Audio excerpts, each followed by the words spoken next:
प्रिय रामायण प्रेमी भक्तों, पति के हाथ को सुशोभित करने वाली उस मुद्रिका को लेकर सीता जी उसे ध्यान पूर्वक देखने लगी। उसे देखकर जानकी जी को इतनी प्रसन्नता हुई मानो स्वयं उनके पतिदेव ही उन्हें मिल गए हों। उनका लाल सफेद और विशाल नेत्रों से युक्त मनोहर मुख हर्ष से खिल उठा, मानो चंद्रमा राहु के ग्रहण से मुक्त हो गया हो। पूर्ण रूप से संतुष्ट होकर वे हनुमान के साहसपूर्ण कार्य की सराहना करती हुई बोली, हे वानरश्रेष्ठ, तुम वास्तव में अत्यंत चतुर, साहसी तथा पराक्रमी हो। जो कार्य सहस्त्रों मेधावी व्यक्ति मिलकर नहीं कर सकते, उसे तुमने अकेले कर दिखाया। तुमने दोनों रघुवंशी भ्राताओं का कुशल समाचार सुनाकर मुझको नवजीवन प्रदान किया है। हे पवनसुत, मैं समझती हूँ कि अभी मेरे दुखों का अंत होने में समय लगेगा, अन्यथा ऐसा क्या कारण है कि विश्व विजय का सामर्थ्य रखने वाले वे दोनों भ्राता अभी तक रावण को मारने में सफल नहीं हुए। कहीं ऐसा तो नहीं है कि दूर रहने के कारण राघवेंद्र का मेरे प्रति प्रेम कम हो गया हो। अच्छा, यह बताओ, क्या कभी अयोध्या से तीनों माताओं और मेरे दोनों देवरों का कुशल समाचार उन्हें प्राप्त होता है? क्या तेजस्वी भरत रावण का नाश करके मुझे छुड़ाने के लिए अयोध्या से सेना भेजेंगे? क्या मैं कभी अपनी आंखों से दुरात्मा रावण को राघव के बाणों से मरता देख सकूंगी? हे वीर, अयोध्या से वन के लिए चलते समय रामचंद्र जी के मुख पर जो अटल आत्मविश्वास तथा धैर्य था, क्या अब भी वह वैसा ही है?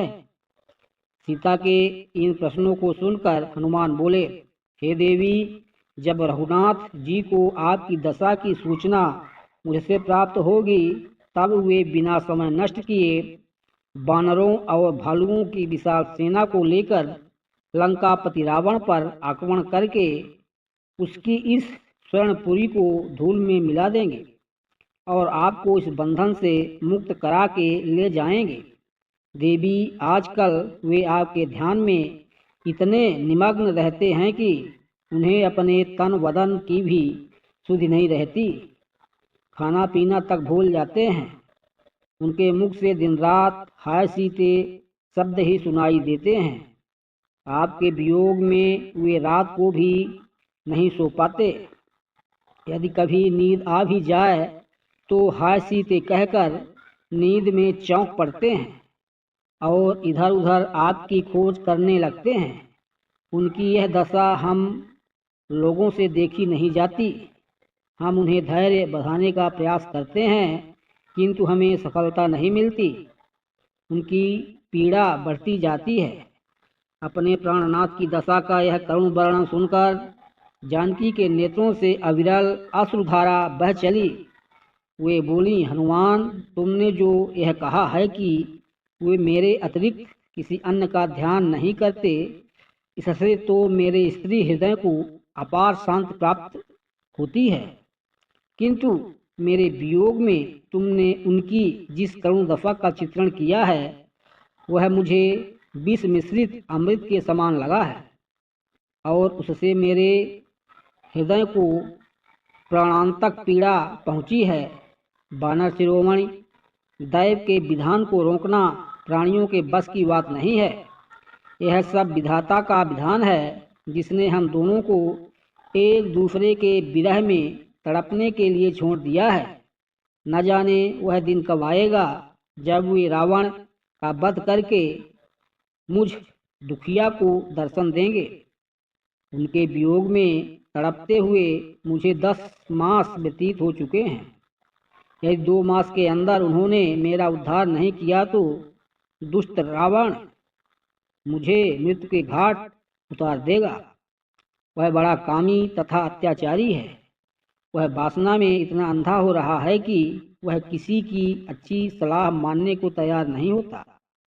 उसी के भाई विभीषण की पुत्री कला मुझे बता रही थी कि उसके पिता विभीषण ने रावण से अनेक बार अनुग्रह किया, कि वह मुझे वापस मेरे पति के पास पहुंचा दें, परंतु उसने उसकी एक न मानी।